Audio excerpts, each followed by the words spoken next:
Magandang umaga po sa inyong lahat mga kaibigan. Nandito ako ngayon sa Green Breeze Subdivision sa General Trias, Cavite.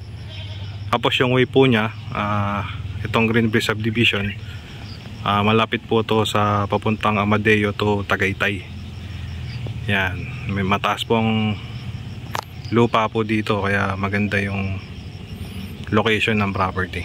Although mapapansin nyo, yung kalsada niya rough road pero malaki naman po siya pero dun sa pag dumiretso na kayo sa mismong highway niyan, ang estimate po niyan mga 700 meters po. 3 meters lang po ang drive papunta sa labas, so ganyan lang po siya kalapit pamula po dito hanggang po sa dun sa mismong highway.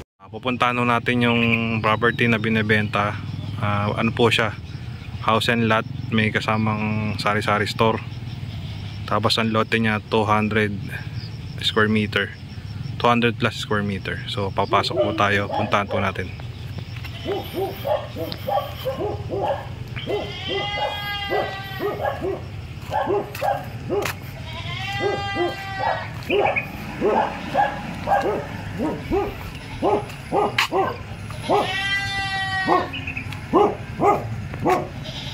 So yan po yung property na binibenta. Kung mapapansin nyo, may bakod na.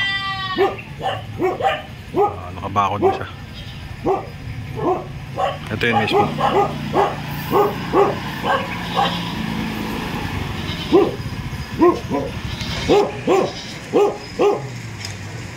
Yan, yan mismo yung property. Tara, pasukin po natin sa loob.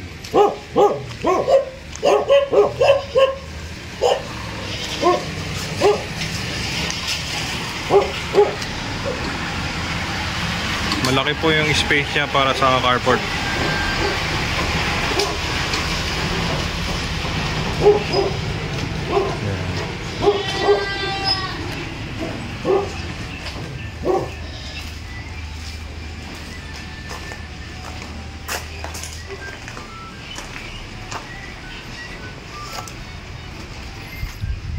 So may espasyo pa po siya rito, no?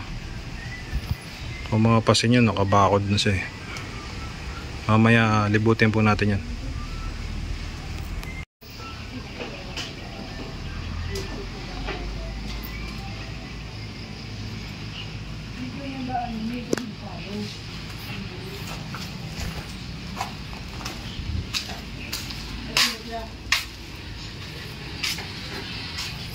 Tapos ito yung ginawa nilang laundry area.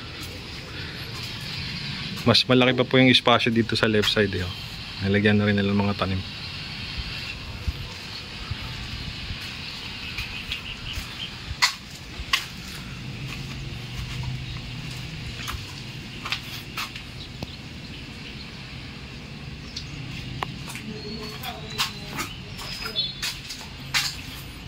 So meron ditong dirty kitchen.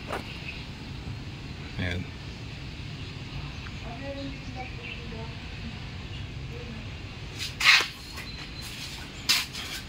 Tapos dito sa labas meron siyang sariling comfort room.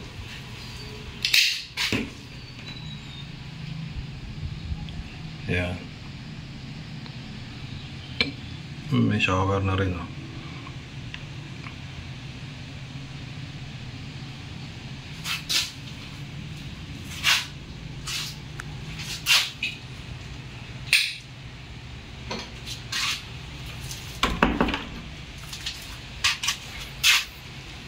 Dito malaki pa rin ang space niya pa.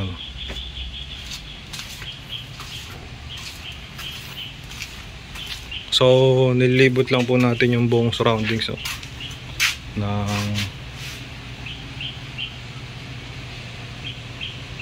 property.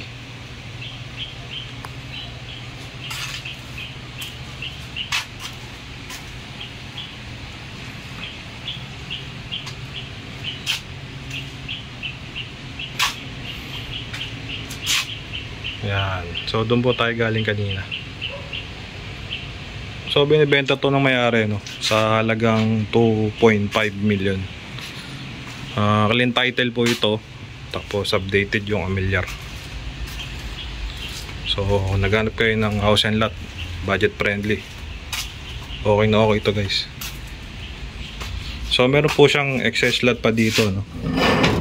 Hindi siya nakasama sa title pero excess lot na. Kasi ano po siya lapit sa ilog. Ito, nagawa sila ng hagdanan. Actually pwede pa nga magtanim-tanim dito, you know? Laki pa ng espasyo. May malaking puno ng mangga. Yan, sobrang laking puno ng mangga. So ito po ay excess lot.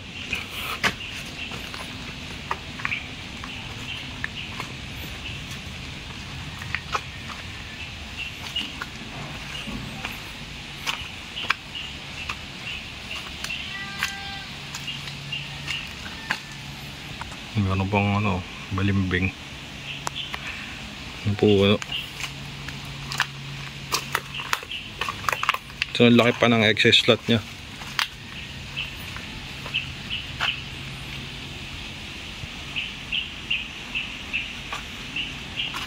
Ayun, ito kasi ano na sapa na siya, sapa.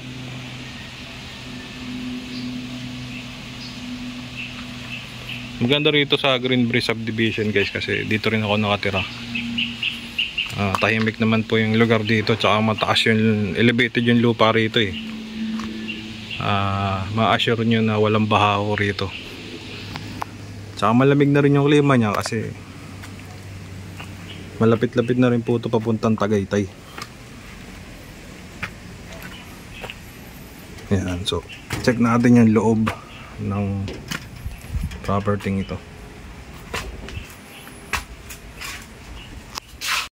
Tara, pasok tayo sa loob. Guys, kasama ko yung may-ari. Siya sasabi sa atin kung ano yung, kasi nag-abroad siya dati kaya na-improve niya tong loob ng bahay nila. So yung flooring, naka-tiles na yun.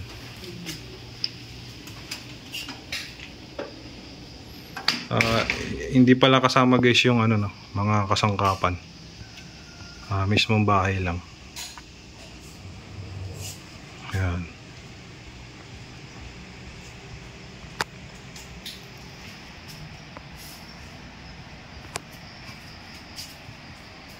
Diyan tayo, siya mo na ako dyan. Wala. Malayo naman Okay. Ayan, di ba may kitchen sa labas? Oo, tapos may dirty kitchen. Oh, may dirty kitchen sa labas, may kitchen din dito sa loob, naka-granite yan. So, it's up to them na kung ano. Tapos, malaki nga yung pagkakagawa mo rito ng kusina Kusina, oo, maluwag siya. Tapos meron siyang built-in cabinet. Built-in cabinet. Bahalang magpaayos. Paayos na lang nila, Tapos meron siyang way dito papalabas. Alak. Ayun. Hindi tayo galing kanina Yung lot area pala nito, gaano kalaki? 238 square meters. 238 square meters. Malaki. Square meter, no? Malaki.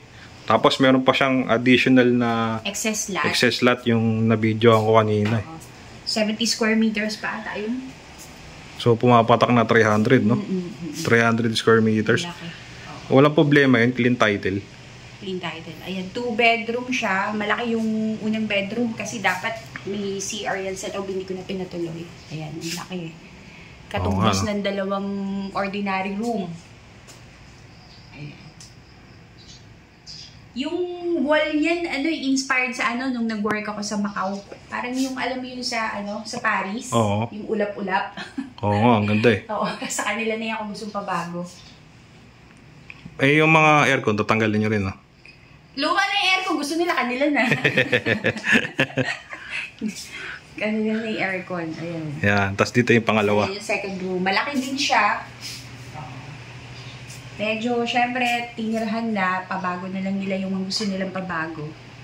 Oo nga. Diba? Pero malaki din siya. Tapos, ayan na, yung bathroom dito sa loob. Malaki. Sorry sa mga kalat-kalat. Ayan. Oo, laki nga eh. May shower siya, may bathtub. May bathtub pa nga eh. Hindi na lang sila ng heater nila.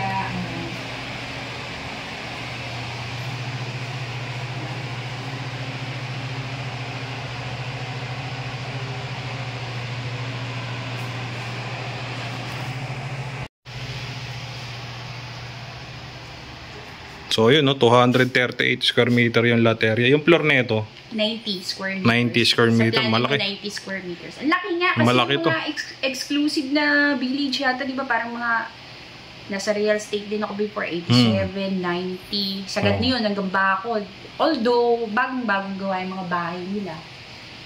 Tsaka updated ang amilyar na ito, no? Walang, Updated. Bayad, so malinis ang papel na ito, guys. bayad lahat. Tapos ang price lang na binibenta nila, 2.5 million. Oo. So, yung capital gain tax, mapag-uusapan na lang po yun sa negotiation. Maganda rito, tahimik, kasi dito rin ako nakatira eh, sa Green Breeze eh. Talagang, tapos yung kalima pa rito, hindi ganong mainit eh. Abot pa dito si yung klima ng Tagaytay, lalo na pagka-bear, mantok bear na. Ayan.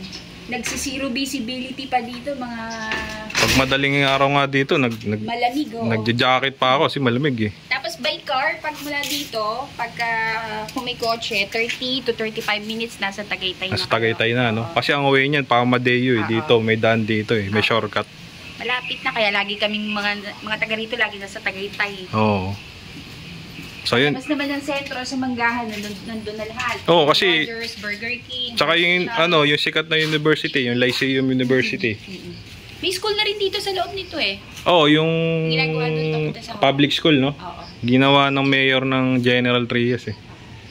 Parang yun yung project niya. Tsaka yung People's Park natin. Oo, meron na rin ditong Dinadayo yun. Oo, dinadayo yung People's Park. Na nga yun. Malapit sa amin yun eh. Oo. So yun guys, no, ipa-flash ko yung aking number. Tawagan nyo ako para sa draping. Makita nyo to ng personal. Makausap nyo yung may-ari. Yan, 2.5 million. Ito yung parking space. Kasya ang Avanza. Kasya yung mga 7-seaters na Kung papatanggal nyo yung sari-sari store, 3 kotse kasya. Oo, kasi ito yung sari-sari store. Pa lang 3 kotse kasya na kung wala yung sari-sari store. Ay nga pala, may questions pala ako bago natin Kasi ito yung kadalasan tinatanong din ng mga nag-i-inquire. So, bakit nyo pala ito binibenta? Hindi ko na siya kayang i-maintain. Malaki di ba?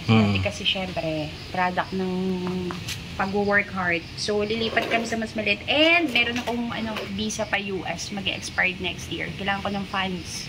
Yun. Yun lang naman. Tsaka, yun guys, mura-mura na to kasi 2.5 million. Kaya madalian din eh.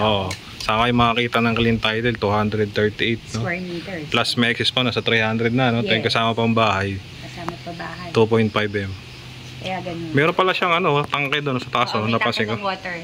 Pag gusto nilang patayin sa main, may supply sila ng water. Pero gumagana yan? Oo, magana yan. Ba, okay, no? So yun po, maraming salamat guys, no? Don't forget lang po to like and subscribe my channel para ma-update po kayo sa upcoming ko pang mga videos. So kung nasaan man kayo naroon, stay safe always. God bless to everyone.